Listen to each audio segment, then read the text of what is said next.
India is was a centre of learning, और आर्यभट्ट, पाणिनि, कात्यायन, पातंजलि, हमारा जो है एजुकेशन सिस्टम था, मेडिकल साइंस था, चरक और सुश्रुत, हमारा जो शून्य का आविष्कार आर्यभट्ट हो गए, वायु के बारे में, वायु तरंगों के बारे में हमारी जानकारी, सब जो है सब हमारे पास था। जो टेम्पल्स थे हमारे यहाँ, वो टेम्पल्स केवल धर्म के लिए नहीं थे, they were temples were also places of learning.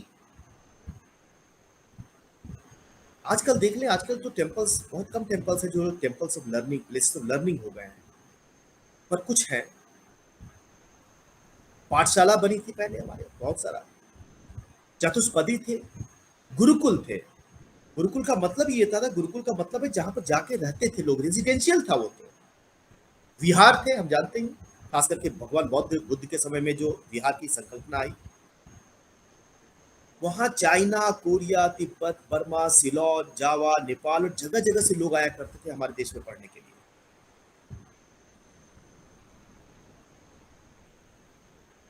पुरुष ही नहीं, महिलाएं भी बहुत आगे थी, वो साथ में पढ़ती थी। मैत्रेयी, विशंभरा, अपाला, गार्गी, लोपामुद्रा एग्जाम्पल्स है केवल। अगर आप पढ़ेंगे तो आपको पता चलेगा कि ये तो सीरीज है, नंबर है इनके बहुत सारे। विश्वविद्यालय बने, तक्षशिला, नालंदा, वालभी, विक्रमशिला, जगदला, देश की कोने कोने में, कश्मीर से कन्याकुमारी तक, इधर गुवाहाटी से इधर अहमदाबाद तक, उड़ीसा में, हर जगह हमारे पास विश्वविद्यालय थे। मीटिंग और कॉन्फ्रेंसेस हुआ करते थे साल में, जिसको शास्त्रार्थ कहते हैं।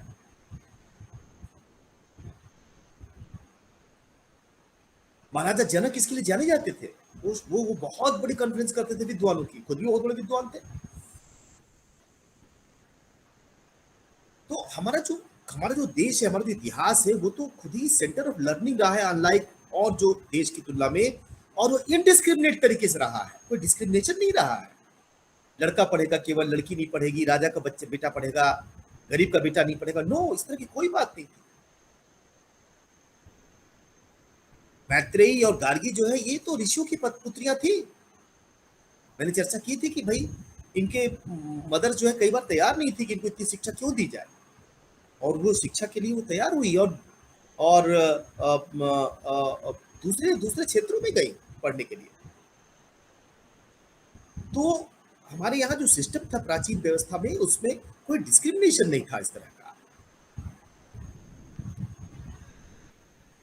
आप देख सकते हैं सुप्रीम कोर्ट के जज साहब ने क्या कहा है, कि स्टेटमेंट दिया है। चलो, 27 दिसंबर 2021 को जस्टिस अब्दुल नजीर, बहुत लंबा टेन्योर इनका सुप्रीम कोर्ट में अभी भी है ये अब्दुल नजीर साहब।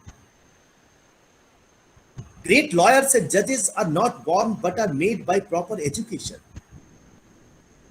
When this and great legal traditions as well as Manu, Kautilya, Katyayana, Brihaspati, Narad, Parashar, Yagyabal, and other legal giants of ancient India. The continued neglect of their great knowledge and adherence to the alien colonial legal system is detrimental to the goals of our constitution and against our national interest. Abdul Nazeer साहब ने बात कही। When you can verify these statements, I always encourage कि please verify every such statement. एक और case आपके सामने coat कर रहा हूं।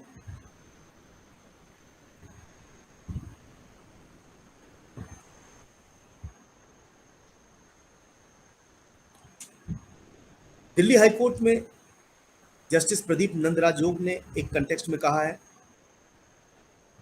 नीति शतकम को कोट किया है उन्होंने। भृतहरि ने लिखा है उसे, एजुकेशन के बारे में क्या सोचते थे वो। मैं इस डिटेल में नहीं जा रहा हूं क्या है, मेरी जिज्ञासा हुई तो कल मैंने थोड़ा सा और इस पे पढ़ा, पर बहुत तेजी से मैं उसको लेकर आगे बढ़ूंगा, उसकी चर्चा बहुत नहीं करूंगा। भर्तृहरि ने नीति शतकम में श्लोक 16 में कहा है कि सिग्निफिकेंस ऑफ विजडम क्या है, संस्कृत में है वो, उसका हिंदी में मतलब है अज्ञान बहुत धन, अद्भुत धन है। ऐसी अद्भुत खुशी देता हूँ जो कभी समाप्त नहीं होती। जब कोई आपसे ज्ञान प्राप्त करने की इच्छा लेकर आता है, आप उसकी मदद करते हैं, तो आपका ज्ञान कई गुना बढ़ जाता है। ये हमारे लिए वेरी सिग्निफिकेंट। हम लोग टीचर हैं, स्टूडेंट्स आते हैं हमारे पास, हमारी ड्यूटी है देना। ठीक है। शत्रु और लूटने वाले भी इसे छीन नहीं पाएंगे, यहाँ तक कि दुनिया के समाप्त होने पर भी खत्म नहीं होगी। अतः हे राजन, यदि आप किसी ऐसे ज्ञान के धनी व्यक्ति को देखते तो अपना अहंकार त्याग दीजिए, समर्पित हो जाइए, क्योंकि ऐसे विद्वानों से प्रतिस्पर्धा करने का कोई अर्थ नहीं। राजा को आदेश है कि विद्वान के आगे आपको झुक जाना है। विद्वान सर्वत्र पूज्यते, स्वदेशे पूज्यते राजा। राजा तो अपने यहाँ पूज्य होता है, विद्वान हर जगह। ये ज्ञान की हमारी संकल्पना ये रही है। ग्लोबलाइजेशन जो है, ग्लोबल कंसेप्ट तो बहुत पुराना हमारे समय से रहा है। गुजरात हाईकोर्ट के चीफ जस्टिस अरविंद कुमार ने एक ओकेजन पे कहा कि in Takshashila university there was entrance exam. The entrance exam were conducted by the gatekeepers, 4 gatekeepers. They used to ask 5 questions to those who were seeking entry into the university. If you answer these questions, he or she will be let inside. This was the knowledge which the gatekeeper possessed. This is the rich country where we are. We should be proud of.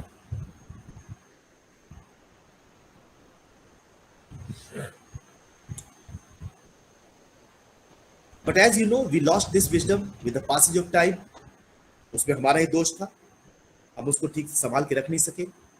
और बहुत बड़ा दोष था, बाहर से लोग आए, उन्होंने आक्रमण किया, उन्होंने तक्षशिला विश्वविद्यालय, नालंदा विश्वविद्यालय को तहस नहस कर दिया।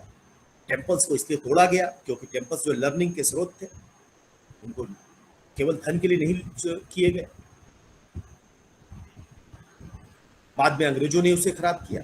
मैकाले ने कहा कि हमें तो ऐसे लोग चाहिए जो कि दिल से अंग्रेज हो, दिल से जो है वो अंग्रेज हो, ऊपर से भले हिंदुस्तानी दिखते हो। उसने भी हमारे सिस्टम को बिल्कुल तहस नहस किया।